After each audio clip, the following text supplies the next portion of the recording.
Halo, assalamualaikum. Baik lagi sama gue Aoki Vera. Gue nemu Twitter nih dari salah satu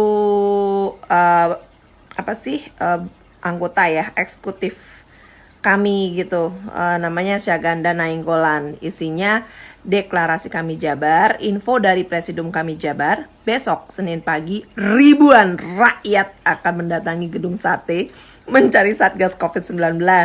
Alasan apa mencabut rekomendasi kegiatan kami? Aksi dipimpin oleh Kolonel Sugeng Waras. Bagi yang waras boleh ikut melihat aksi tersebut ya. Gue penasaran dong cari siapa Kolonel Sugeng Waras ini. Dan gue nemuin yang kayak begini. Aduh. 1, 2, 3, come on!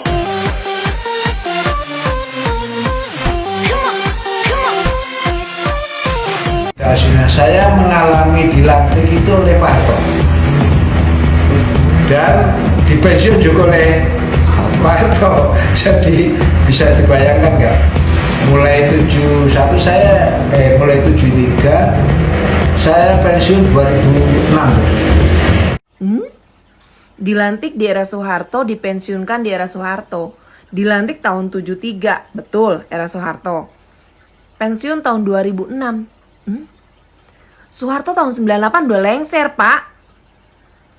Bocor Kuya.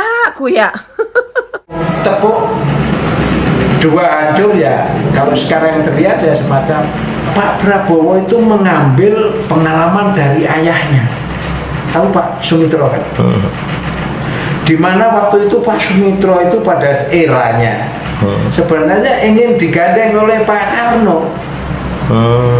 Hanya Pak Mitra bilang, Pak, saya mau digandeng kalau komunis itu hilang dari peredaran lah, kata-kata gitu. Selama Bapak masih sama komunis, ya mohon maaf saya nggak sama-sama. Kesimpulannya begitu. Nah, apa yang terjadi? Setelah Pak Mitro itu lepas dari kekuasaan, ternyata komunis nggak berhenti kan deh, malah waktu itu merajalela. Kalau kita ingat pada tahun 65 bagaimana kiprahnya terhadap para jenderal kita. Nah, dengan pengalaman itulah menurut pandangan saya ya, ini pandangan pribadi saya, Pak Prabowo tidak mau masuk lubang yang kedua kalinya. Kuya. Entahlah dia purnawirawan mau kolonel apa kek, jenderal apa kek, si Sugeng Waras itu. Tapi kalau udah ngaco kayak begini, ngerusak generasi muda yang gak ngerti sejarah. Orang kita zaman sekarang banyak yang males baca, Pak. Lo cerita ngaco-ngaco kayak gitu udah ngacoin sejarah. Soekarno bukannya mau ngerangkul Sumitro, tapi udah dirangkul 2 periode. Pertama jadi Menteri Perdagangan, kemudian jadi Menteri Keuangan. Nah, di saat almarhum Pak Sumitro, bapaknya Prabowo, jadi Menteri Keuangan, dari TNI Angkatan Darat lagi gencar-gencarnya periksa orang yang kesandung kasus korupsi. Saat itu yang meriksa adalah Bapak Ahan Nasution. Paham? Pantesan Ahan Nasution salah satu target yang mau ditembak. Nih gue jelasin ya. Pada tanggal 26 Maret 1957, Sumitro memenuhi panggilan Korps Polisi Militer atau CPM di Bandung. Yang memeriksa saat itu adalah Kepala Staf Angkatan Darat yang dijabat oleh Kolonel Abdul Haris Nasution. Kasihan ya adik Nasution. Ini yang kayak gini-gini nih. Kemudian panggilan kedua tapi bebas. Panggilan kedua tanggal 6 dan tanggal 7 Mei tahun 1957.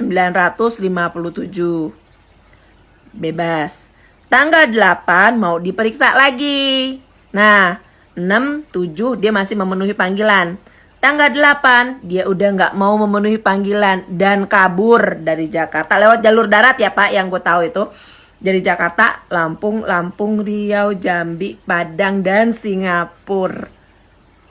Makanya terus dia gabung sama PRRI jadi pemberontak dan gitu segala macem. Paham Pak? Jangan belok-belokin sejarah. Ngaco tapi makin kesini makin terang gak sih kasus sejarah 30S itu gimana? Ternyata orang-orang yang jadi musuh mereka lah yang harus ditembak-tembakin. Salah satunya Aha Nasution. Ade Irma yang jadi korbannya. Kalian cari tahu sejarah PRRI pernah kayak mau diperiksa habis gitu sama TNI saat itu. Yang meriksanya siapa? Yang operasi di sekitaran Riau. Ahmad Yani. Makin terang ya sejarah 30S. Siapa pemainnya? Buat jenderal-jenderal yang lainnya, kenapa akhirnya ikut ketembak? Karena mereka adalah orang yang menjadi saksi saat persidangan militer terhadap Soeharto atas kasus korupsi yang dilakukan oleh Soeharto. Kasus pengadaan pentil ban mobil dari Cina. Pentil ban mobil dari Cina, pentil ban untuk mobil-mobil tentara. Itu uangnya dikorupsi sama Soeharto dan diperiksa, ketahuan sama Ahmad Yani, Jenderal S. Parman, dan yang lain-lainnya itu yang akhirnya jadi pahlawan revolusi. Mereka adalah orang-orang yang menjadi saksi di persidangan militer saat itu. Tapi Soeharto bebas atas jaminan Jenderal Gatot Subroto, bapak angkatnya Bob Hasan. Bulet ya. Kasus G30S makin terang. Bob Hasan yang kaya duitnya dari mana. Bapak angkatnya yang ngejamin Soeharto sampai akhirnya bisa dibebaskan dengan alasan Gatot Subroto akan mendidik Soeharto menjadi orang militer yang lebih baik. Pada kenyataannya gak berhasil dan anak angkatnya Bob Hasan menjadi orang kaya saat itu. Ngomong soal moral, ngomong keadilan, sarapan pagiku. Oh ya, bongkar.